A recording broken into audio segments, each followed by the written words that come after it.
Like the video, subscribe, and comment your country below so I know who's listening tonight. Turn off the lights and put on headphones for the full horror experience. Let's begin the nightmare. If you're brave enough.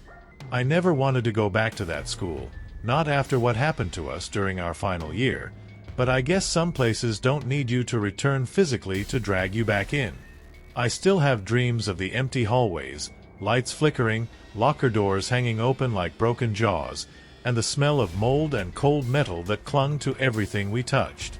The school was old, built long before my parents were born, and people said it was constructed on land that used to be a hospital, but the official documents never admitted that.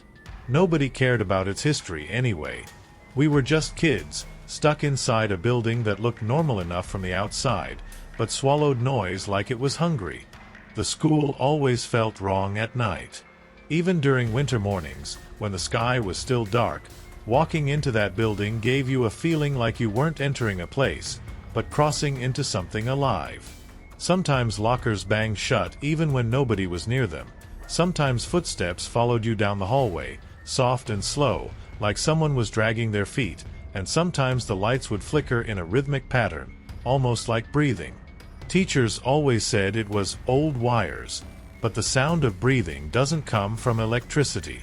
You can tell the difference when something is alive.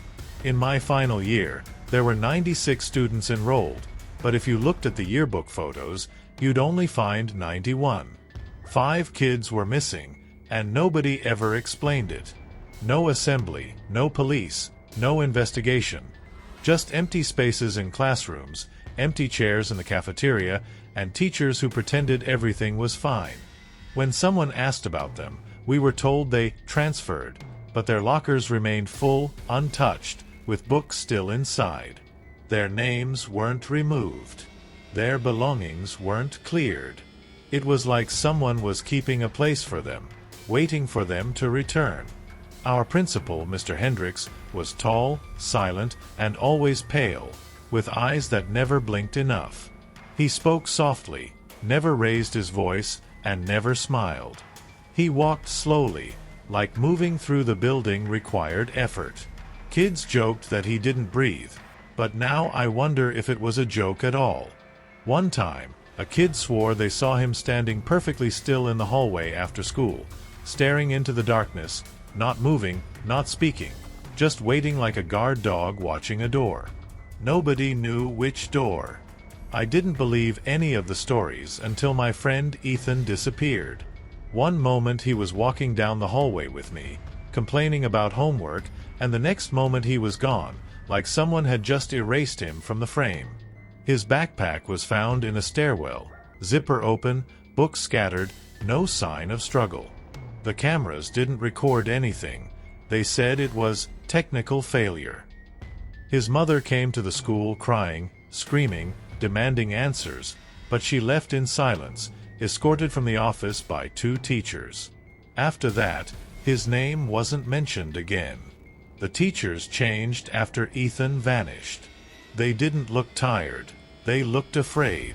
Classes were shorter, hallways were locked off, and nobody was allowed to stay after school without written permission. The building had rules, but now it felt like the building reacted whenever someone broke them. If you walked alone, lights would turn off behind you.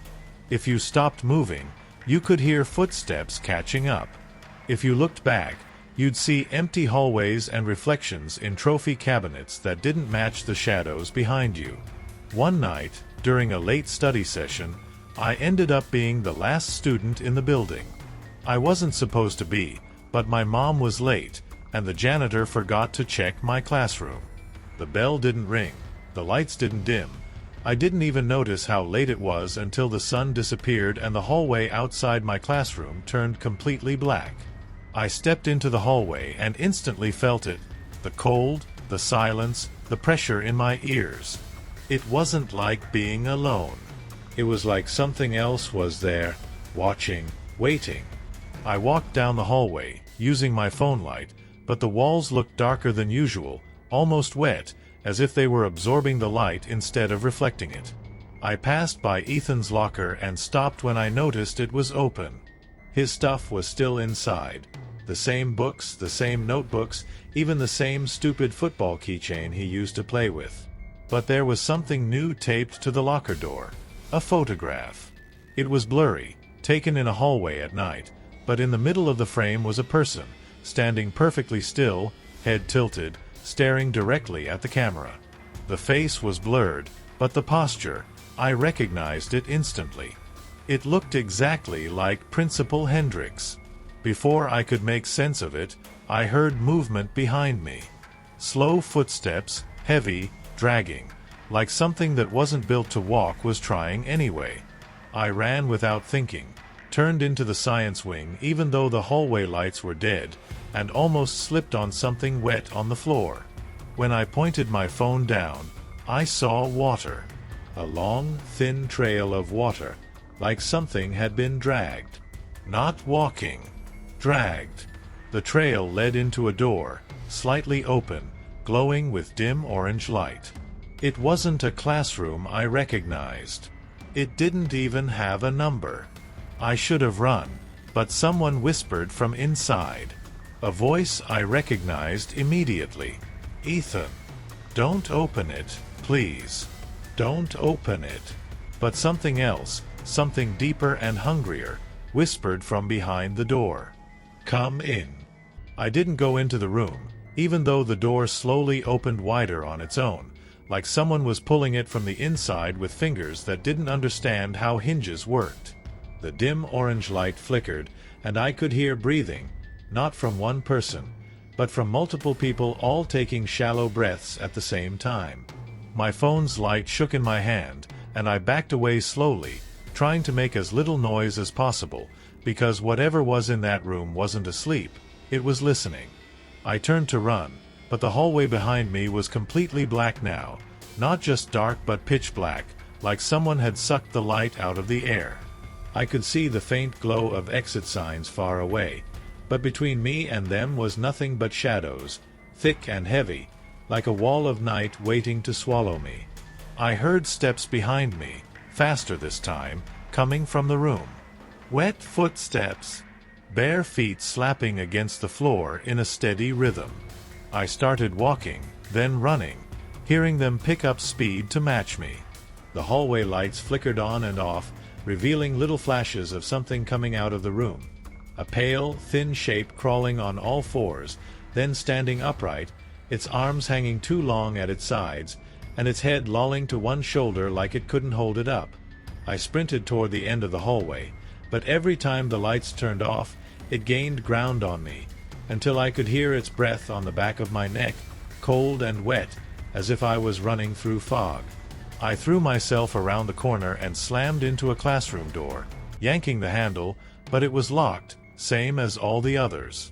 The footsteps stopped for a moment, and everything went silent, except for my heartbeat pounding in my ears. The hallway lights shut off again, every single one, plunging me into darkness so complete I couldn't see my own hand.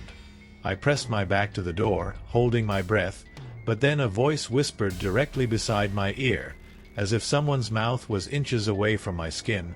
"You shouldn't run."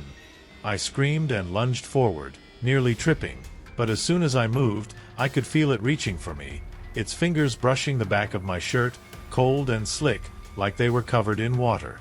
Every hallway twisted into another, unfamiliar and wrong, like the building was changing itself around me. The walls were wet, dripping with condensation, and my shoes splashed through puddles that hadn't been there minutes ago. I passed the cafeteria, but the lights inside were on, flickering, showing students sitting at tables, staring down, perfectly still. None of them were moving. None of them were breathing.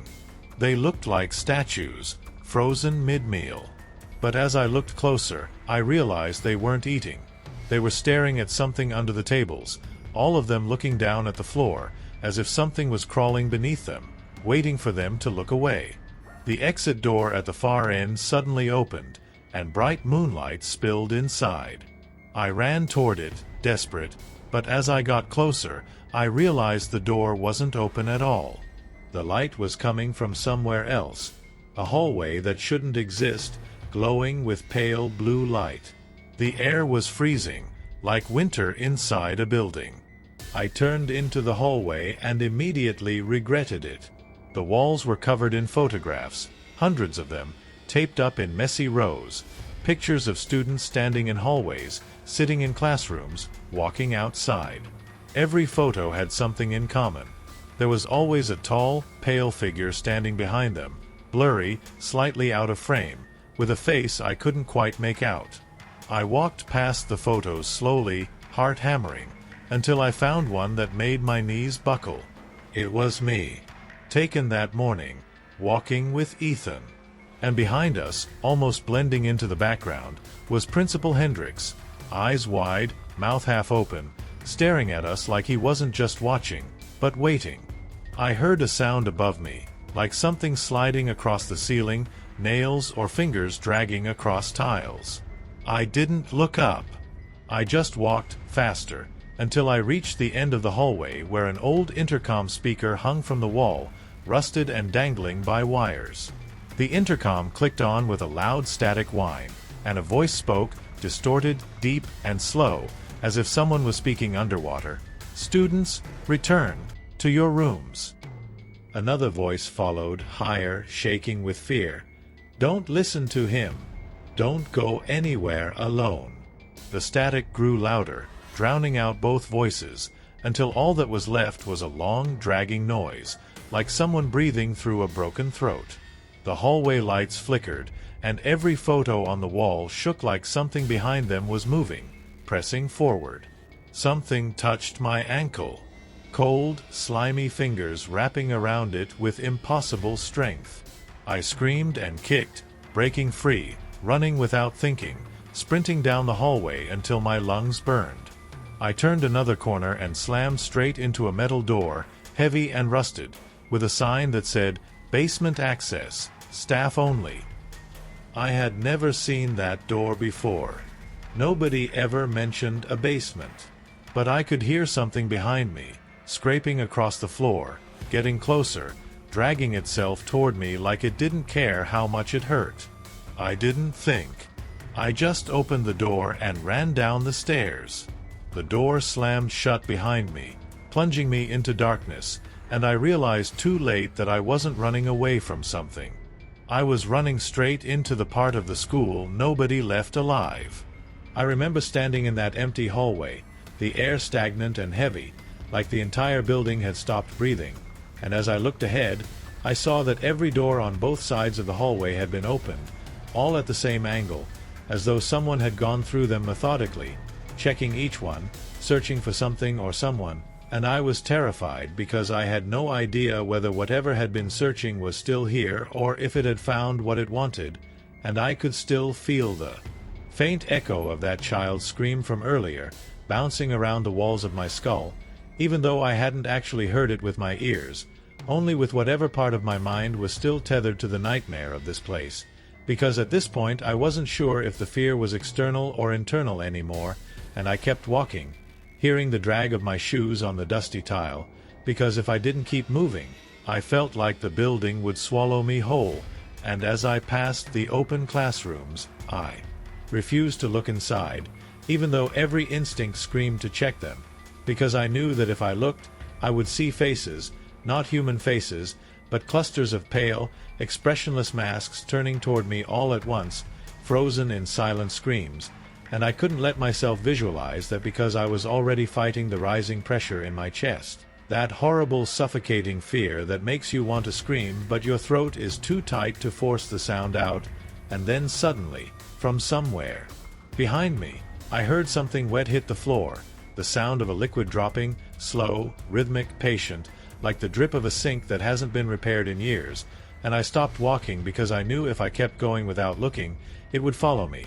So I turned around, slowly, cautiously, and saw nothing but the long hallway I had just walked through, except now the lights at the far end were flickering, not randomly, but in a specific on-off rhythm, like coded Morse or breathing, and the drip sound continued, but now faster, then slowed, as though reacting to my movement, and I backed up, forcing my legs to cooperate despite the tremor spreading through them, and I whispered into the silence, "Is someone here?"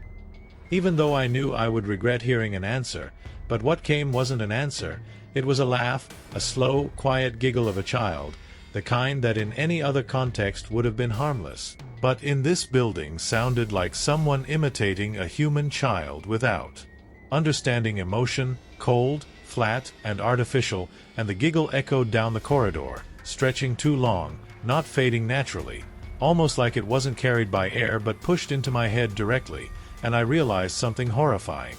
The laughter wasn't coming from behind me anymore, it was coming from one of the open classrooms ahead, but the voice was exactly the same, which meant either there were two identical voices, or the thing could instantly change location without moving, and I didn't know which option was worse, so I stepped forward again, less because I wanted to and more because something behind me felt like a presence leaning close, waiting for me to stay still long enough to touch me, and the hallway felt like it stretched forever, the ceiling higher, the walls narrower, like the school was adjusting its shape around me, resizing its skeleton to trap me, and I remembered that old rumor about this school, about a missing boy who vanished decades ago, whose body was never found, and how some students claimed they heard tapping at windows, calling them outside at night, and as I moved forward, I swear I heard whisper-soft knocking coming from the walls themselves, not fists, but fingertips, dragging, searching, hungry, and I reached the next doorway,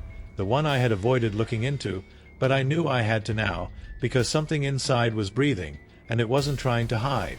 So I turned and looked inside, expecting a corpse, or a creature, or something impossible, but instead I saw rows of chairs pushed together in strange arrangements, stacked, twisted, forming a shape like a figure leaning forward, with what looked like a child's school shirt stretched over the top, sleeves dangling like arms, and the drip sound was louder now, dripping onto the pile of fabric and metal, saturating it, and then I realized the drip wasn't water, it was thick, dark blood, dripping from the ceiling, soaking the shirt slowly, and when I tilted my head up to see where it came from, I saw something that broke every part of my logic, because there, on the ceiling, were dozens of small handprints, tiny children's hands, all upside down, as though the kids had climbed across the ceiling, and some of the prints were still wet, glistening red, and the room began to shake, not violently, but subtly, like something big and heavy had started walking above me, moving slowly, dragging its steps, making the metal frames rattle, and the upside down handprints began to pulse, darkening, fading, like they were breathing, and every instinct in my body screamed to run. But before I could, something brushed the back of my neck, cold, bony, unmistakably human, and a voice, right behind me, whispered in a rasping child's tone, "It's assembly time," and the lights went out so fast I didn't even have time to breathe. The darkness swallowed everything in a single instant, and for a moment I couldn't even remember what light looked like, as though the building had erased the memory from my mind, and I stood there paralyzed, the last word I heard, "Assembly," echoing inside me like a command I didn't want to obey, and I waited for my eyes to adjust, but they never did, because there was no light, no window glow, no emergency signs, just a suffocating pitch-black void that felt heavy, like a thick cloth pushed against my face, and I began moving my hands in front of me, but the air felt strange, static, buzzing, as if invisible insects were brushing against my skin, crawling up my arms, creeping toward my neck, and I fought the urge to scream, because screaming meant acknowledging that something could hear me, respond to me, and I didn't want it to know I was awake, alert, conscious, but the moment I thought that, I heard tiny footsteps dart across the floor in multiple directions, rapid, frantic, like small bare feet running, too many to count, too fast to belong to anything living, and they circled me, stopping, starting, like they were testing me, waiting for me to move, and then one of them exhaled right near my leg, cold and long, as if smelling me, and I stepped backward, but my foot hit something soft, something warm, and I yanked it back, realizing I had stepped on a hand, a small human hand, not dead or stiff, but alive, gripping my ankle as soon as it felt my weight, holding on, with desperate strength, and dozens of voices whispered at once, overlapping, urgent and childlike, "Sit down, sit down, sit down," and before I could react, the darkness shifted, a dim red glow flickered into existence above me, not like a light bulb, but like blood smeared over a window, letting in the faintest sick light, and as my eyes adjusted, I realized I was no longer in the hallway or the classroom, but inside the school's gymnasium, except everything was wrong. The bleachers were filled with silhouettes, small bodies sitting upright, but none of them moved, none of them breathed, and in the center of the gym was an old wooden stage with a banner barely hanging from one nail, torn and mold-streaked, that read, "Welcome Students," but someone had crossed out the word students and replaced it with sufferers in dark slashes, and on the stage stood a tall figure, not a child, but an adult, impossibly thin, wearing a school principal's suit, except the clothes were far too large, hanging loosely as if filled with sticks instead of bones, and the head, God, the head, was a smooth, pale oval without features, no eyes, no nose, only a wide, carved smile painted on it, too wide, curving up to where ears should be, and it lifted its long, spindly arm with a slow clicking motion, pointing at me, and the entire gym responded instantly, every child-shaped silhouette on the bleachers rising in perfect synchronization,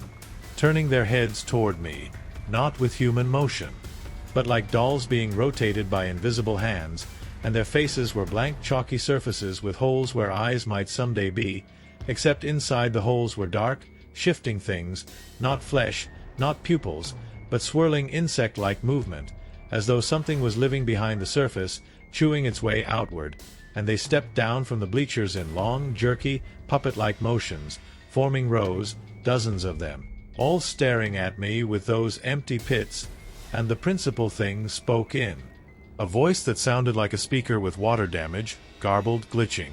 "Attendance has been taken and you are late," and the children's bodies began shaking violently, not trembling, but convulsing, limbs twisting at wrong angles, bones cracking loudly, as though they were breaking themselves apart to form something new, and I saw small shapes crawling out from inside their chests, tiny pale hands pushing through broken ribs, pulling themselves free, and child-sized things dropped to the floor, wet and writhing like newborn animals, but already standing, already staring at me, as if they were waiting their whole lives for this moment, and I ran without thinking, sprinting across the court, slipping on something slick, falling forward, and when I hit the floor, my palms landed in a puddle of thick warm blood, and I realized the gym floor was covered in smeared handprints leading to a single dark door at the back, and I forced myself up, hearing hundreds of tiny feet behind me, running, skittering, chasing, laughing, chanting, "Stay with us, stay with us, stay with us,"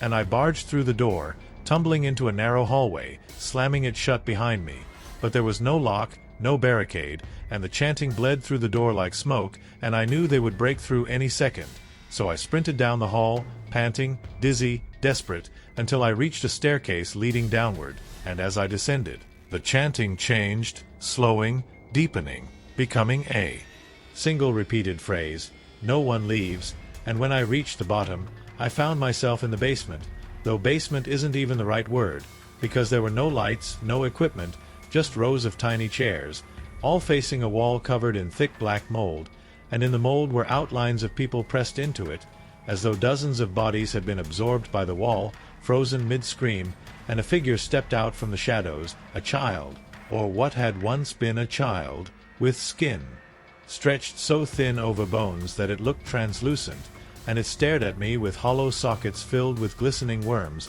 and said in a soft, broken whisper, "We didn't want to be here." He made us stay, and its jaw unhinged wider than a child's face should ever allow, and dozens of smaller hands reached out of its throat, grasping, clawing, grabbing at the air as if begging for freedom, and I stumbled back, screaming. But before I could turn, the basement lights exploded on all at once, revealing hundreds of bodies standing behind me, children, teachers, staff, all with their faces melted away, leaving featureless dripping masks, and the principal stepped forward, towering. Above them, the painted smile now twitching and splitting, widening, and it said, "School is forever," in a voice that wasn't a voice at all but a violent grinding of metal, and all the bodies rushed toward me at once, teeth and hands and bone ripping, consuming, drowning me in heat and darkness, pulling me down into them until there was no air, no sound, no thought, and the last thing I heard before the world vanished altogether was the echo of that first whisper from upstairs, the voice that started everything, the voice that said, "It's assembly time," as though the school wasn't haunted. It was hungry, and I had just been another student on the menu.